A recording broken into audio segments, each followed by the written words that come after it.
Segundo libro de Samuel, el rey David. Segunda división, el reinado de David sobre todo Israel. Por la hermana Mónica Díaz. El rey David, estudios en el segundo libro de Samuel. Continuamos en la segunda división del libro de segundo de Samuel, que va de los capítulos 5 al 20. En esta sección contemplamos el reinado de David sobre todo Israel y consideraremos el capítulo 10, el trono de David establecido y victoria sobre los enemigos. Y en la continuidad de nuestro estudio, avanzamos al capítulo 10 de nuestro estudio de segundo de Samuel, en donde contemplaremos el trono de David establecido y las victorias sobre los enemigos. Leemos en segundo de Samuel capítulo 10, verso 1 al 4. Después de esto aconteció que murió el rey de los hijos de Amón, y reinó en su lugar Hanún su hijo. Verso 2, y dijo David, yo haré misericordia con Hanún hijo de Naas, como su padre lo hizo conmigo. Y envió David sus siervos para consolarlo por su padre, mas llegados los siervos de David a la tierra de los hijos de Amón, verso 3, los príncipes de los hijos de Amón dijeron a Hanún su señor, ¿te parece que por honrar David a tu padre te ha enviado consoladores? ¿No ha enviado David sus siervos a ti para reconocer e inspeccionar la ciudad para destruirla? Verso 4, entonces Hanún tomó a los siervos de David, les rapó la mitad de la barba, les cortó los vestidos por la mitad hasta las nalgas y los despidió. Todas estas victorias de David son tipo de la victoria de Jesús, estableciéndose como Señor de señores y Rey de reyes. Vemos en el relato la guerra contra los sirios y los amonitas.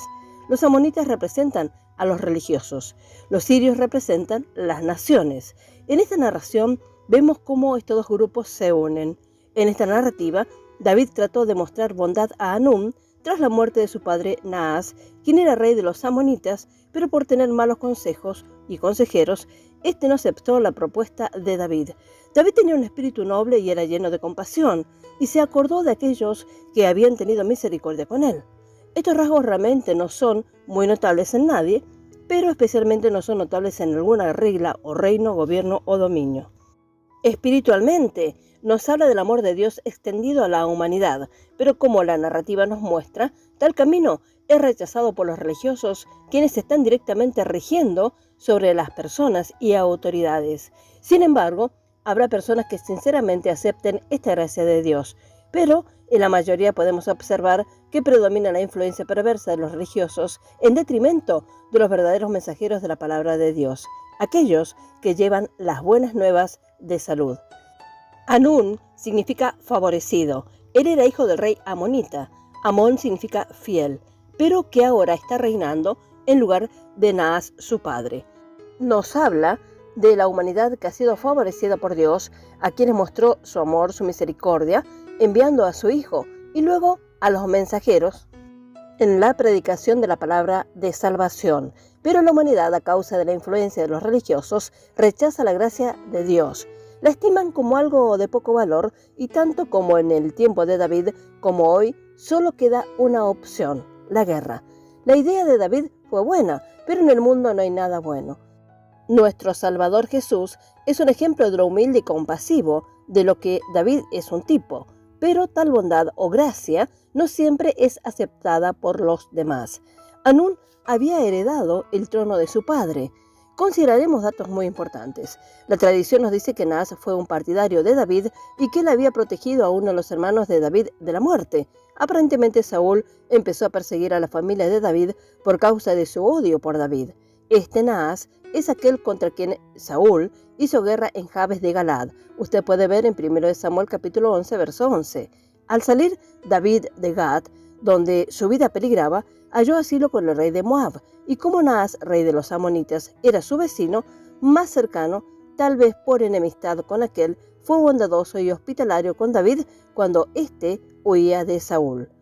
Hanún no tenía el mismo temple como David, el gobernante de Israel, y escuchó el consejo necio de sus príncipes. Cuando David vio cómo sus criados habían sido maltratados, dejó que su desagrado sea notorio y conocido.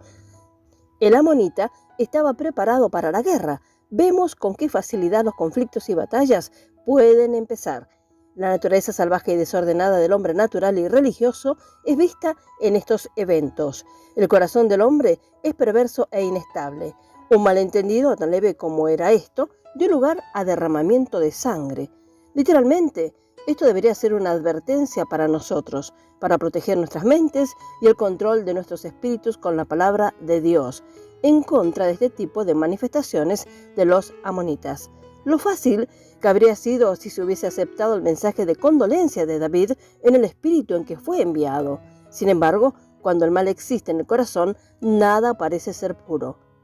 Podría haber sido un paso más en las relaciones entre estas dos naciones, pero se convirtieron en la causa de una guerra que involucró a otras naciones, además de ellas. Seguimos el relato de 2 Samuel capítulo 10, versos 6 al 15. Verso 6. Y viendo los hijos de Amón que se habían hecho odiosos a David, enviaron los hijos de Amón y tomaron a sueldo a los sirios de Bet-rehob y a los sirios de Soba 20,000 hombres de a pie, del rey de Maaca 1,000 hombres y de Istov 12,000 hombres. Verso 7. Cuando David oyó esto, envió a Joab con todo el ejército de los valientes. Verso 8. Y saliendo los hijos de Amón, se pusieron en orden de batalla a la entrada de la puerta. Pero los sirios de Soba, de Rehob, de Istov y de Maaca estaban aparte en el campo. Verso 9. Viendo pues Joab que se presentaba a la batalla de frente y a la retaguardia, entresacó de todos los escogidos de Israel y se puso en orden de batalla contra los sirios. Verso 10. Entregó luego el resto del ejército en manos de Abisai, su hermano, y lo alineó para encontrar a los amonitas. Verso 11. Y dijo, si los sirios pudieren más que yo, tú me ayudarás. Y si los hijos de Amón pudieran más que tú, yo te ayudaré. Verso 12. Esfuérzate y esforcémonos por nuestro pueblo y por las ciudades de nuestro Dios, y haga Jehová lo que bien le pareciere. Verso 13. Y se acercó Joab y el pueblo que con él estaba para pelear contra los sirios, mas ellos huyeron delante de él. Verso 14. Entonces los hijos de Amón, viendo que los sirios habían huido, huyeron también ellos delante de Abisai y se refugiaron en la ciudad. Se volvió pues Joab de luchar contra los hijos de Amón y vino a Jerusalén. Verso 15. Pero los sirios, viendo que habían sido derrotados por Israel, se volvieron a reunir. Dispensacionalmente, nos habla de la unión de la iglesia religiosa falsa y el estado político. Esto siempre ha existido, pero ahora ha crecido bastante y va en aumento hasta llegar el dominio total. Así es la condición preparatoria y prominente de las naciones antes del tiempo de la segunda venida de Cristo. 2 Samuel capítulo 10, verso 16. Y envió a Hadadezer e hizo salir a los sirios que estaban al otro lado del Éufrates, los cuales vinieron a Elam, llevando por jefe a Sobac, general del ejército de Hadadezer. Hay enseñanza dispensacional en el significado de los nombres. Bet-rehob significa casa del ancho camino, y nos habla del camino del religioso. Ellos sostienen que hay muchos caminos que llevan a Dios, pero angosto es el camino que conduce a la salvación. Soba significa posición. Tenemos aquí en tipo la unión de los religiosos y los políticos, quienes buscan una posición en el mundo por medio de la astucia, la lisonja, la mentira y el engaño. Maaca significa presión, ella fue apretada. Nos habla de los religiosos y la manera de tratar con los políticos para tener entrada en el gobierno. Istov significa que nombre. Nos habla de las virtudes del hombre natural. Sirios significa exaltado. Nos habla del mundo, las naciones que se exaltan y no aceptan al verdadero Rey de Reyes y Señor de Señores. Vemos entonces que Joab va a la batalla con sus valientes. Joab representa a la palabra y a la voluntad de Dios, y ella es la que vence aquí. Hadadezer significa ayudador ruidoso. Nos habla de las tácticas y las maneras de los religiosos y los políticos, los cuales hacen grandes propagandas, mucho ruido, quienes pretenden ser ayudadores. No obstante, al final se verá la realidad. Caerá el ayudador y el ayudado. Elam significa baluarte fuerte. Vemos en el mundo la grande y fuerte oposición político-religioso contra la verdad. Sobac significa volviéndose. Nos habla de las características de la carne, el viejo hombre, el hombre religioso. Es el ejemplo del perro que vuelve a su vómito o la puerca lavada al cieno. Nos habla del hombre no renacido. Rehob significa lugar ancho, muy diferente del camino de la verdad. Siguiendo la lectura en 2 Samuel capítulo 10, verso 18, mas los sirios huyeron delante de Israel, y David mató de los sirios a la gente de 700 carros y 40,000 hombres de a caballo. Hirió también a Sobac, general del ejército, quien murió allí.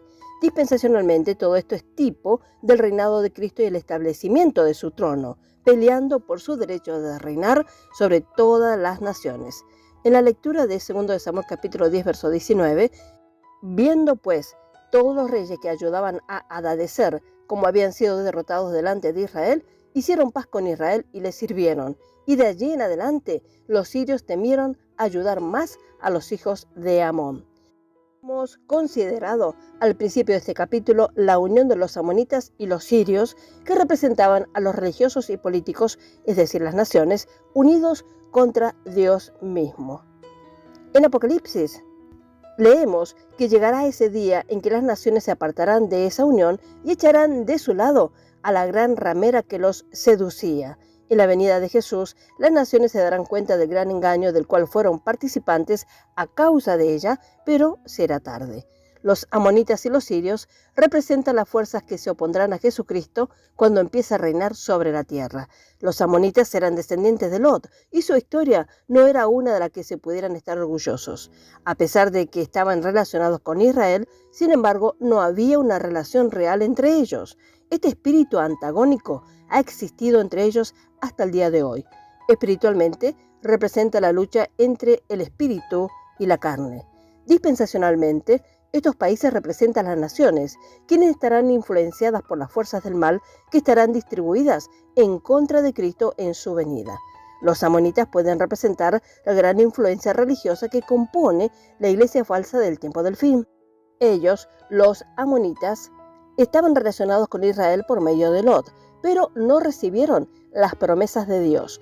Nos habla de los pseudos creyentes innovadores que dicen que son cristianos, pero que niegan el poder de la verdad, que tendrán apariencia de piedad, pero negarán la eficacia de ella. A esto se evita. Segunda de Timoteo capítulo 3, verso 5. Invocan a Cristo como Señor y Maestro solo de palabras, pero sin embargo se unirán a las fuerzas políticas que se van a oponer al Señor. Dispensacionalmente, recordamos que estas fuerzas estuvieron presentes cuando Jesús nació en este mundo, cuando el rey Herodes oyó a los sabios preguntando: ¿dónde está el rey de los judíos que ha nacido?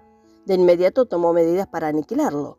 Él tomó consejo con los escribas y los ancianos judíos. La misma escena se llevó a cabo cuando fue el tiempo de Jesús ir a la cruz.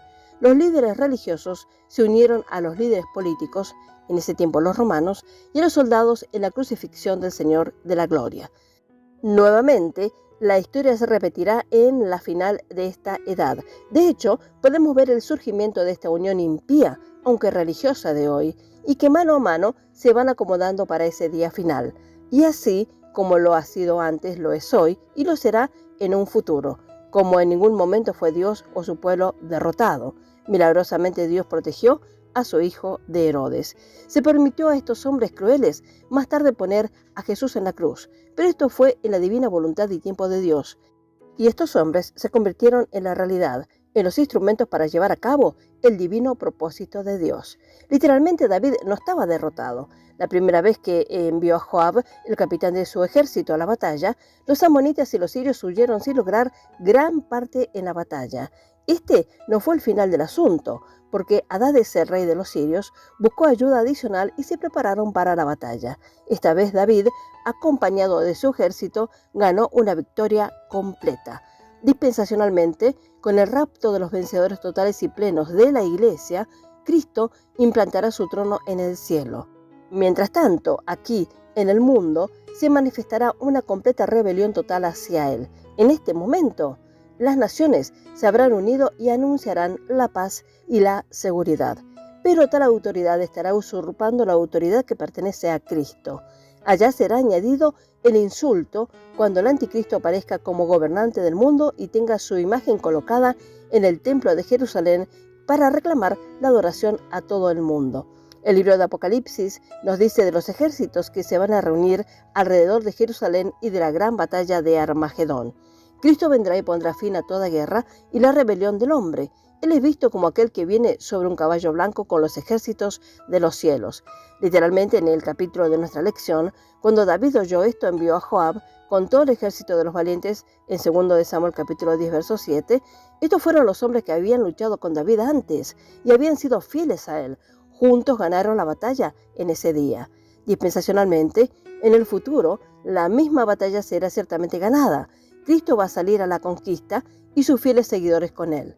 Leemos para concluir en Apocalipsis capítulo 19, verso 11 al 16. Entonces vi el cielo abierto y aquí un caballo blanco, y el que lo montaba se llamaba Fiel y Verdadero, y con justicia juzga y pelea. Verso 12. Sus ojos eran como llama de fuego, y había en su cabeza muchas diademas, y tenía un nombre escrito que ninguno conocía, sino él mismo. Verso 13. Estaba vestido de una ropa teñida en sangre, y su nombre es el Verbo de Dios. Verso 14. Y los ejércitos celestiales vestidos de lino finísimo, blanco y limpio, le seguían en caballos blancos. Verso 15. Y de su boca sale una espada aguda para herir con ella a las naciones, y él las regirá con vara de hierro, y él pisa el lagar del vino del furor y de la ira del Dios Todopoderoso. Verso 16. Y en su vestidura y en su muslo tiene escrito este nombre: Rey de Reyes y Señor de Señores. Decimos: amén, Señor, que sea pronto. Sí, ven, Señor Jesús. Cuánta sabiduría hallamos en la palabra de Dios. Estimado oyente, el tiempo se acaba. Sin embargo, los entendidos entenderán. Que el Señor siga arrojando más luz en el desarrollo de su palabra para aprovechar cada oportunidad que el Señor nos concede en su gracia. Y bendiga Él ricamente y grandemente a cada uno. Amén.